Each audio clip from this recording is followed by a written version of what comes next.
over the years, we started working with more and more professors from local universities. Okay. And I think you just kind of attract like people over time. So I'm a pretty left-leaning, progressive kind of guy, and Penny is too, which is it's not that common in this industry, I would say. And so when we were working with those professors and administrators at local universities, they really wanted to, they wanted to align their values with their investments. And back in the 90s, when I started working with Penny, that was a lot more difficult to do than it is now. Mm-hmm. And so that was kind of the genesis of our firm pivoting to values-based investing. We're comprehensive financial planners. We do retirement plans and planning and tax planning, estate planning, and everything. But I guess our niche would be that we work with people who want to make sure their values are just in alignment with their investments.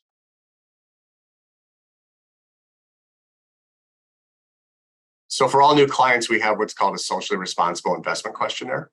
Okay. And we break it out. I think there are like 25 different questions. Okay. Is climate change important to you? Yes, no, don't care, kind of thing, right? And if it is important on a scale 1 to 5, how important is it? So we go through all these questions. And so our typical client will be, worried about climate change. They want to be fossil fuel free investors. They don't want to have weapons manufacturers in their portfolios. They don't want to have private prisons in their portfolios, that kind of thing. So we help design portfolios to avoid those investments.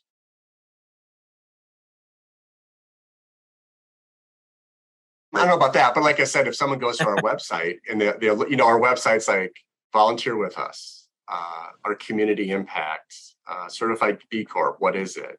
Sustainable, responsible investing. So we've worked really hard so that our website is our landing pad, right? So it basically attracts certain people and repels others, right? And that's what we really want our website to do. We want to work with a certain type of person, someone who cares about the community, cares about their family.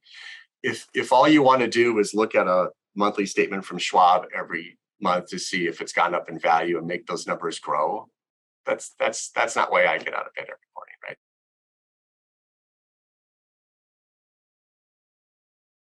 I guess I would say that if someone cares about the community and they have the same values we do and they volunteered with us, that certainly does not hurt the relationship, right? Nice. It certainly strengthens it, makes it deeper. We just hired a couple of new advisors, and they've been sitting in at our client meetings, and they were from finance. They were finance majors, economics majors, and they kind of thought whenever we had our meetings with our clients, we would talk about investments for 50 minutes, right, out of the hour. And they're like you literally talk about investments for like 2 minutes. And so, so we find people who care about the community, want to give back to the community. They go to our website, they see that we volunteer. And some people look at that and say, well, what's that got to do with making money, right? And they'll go on to the next firm. But I want people who have wealth and who want to give back and view us as a conduit to do that.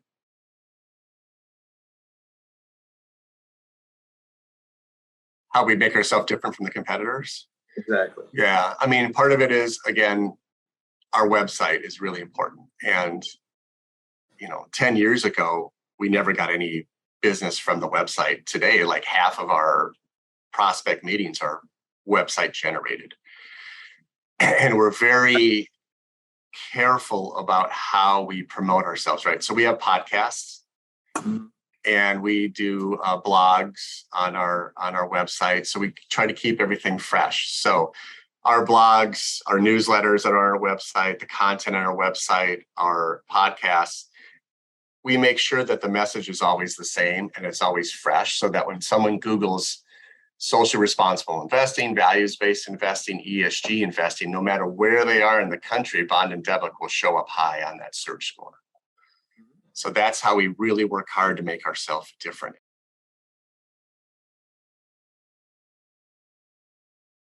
So in the SEC, it's just really, they're really excited about ESG right now, about making sure that there's no greenwashing going on and that kind of thing. But I'm not quite sure I understand, because when you use ESG investing, you're looking at non-financial factors, environmental, social, governance factors.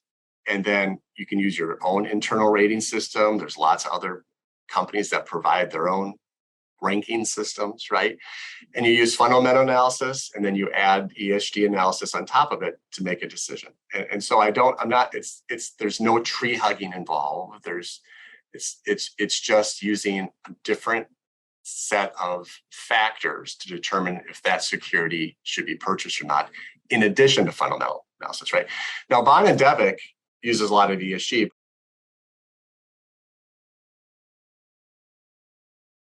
So Bond and Devick, all of our portfolios have an investment objective, and that investment objective is tied to CPI. So in our performance reports, we don't list what the Dow did, we don't list we don't list any index, right? All we list is CPI, because all of our portfolios are CPI plus something.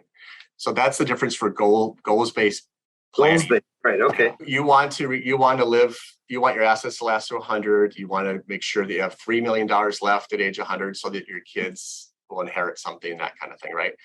So we work really hard to design portfolios to try to achieve that investment objective while taking as little risk as we can.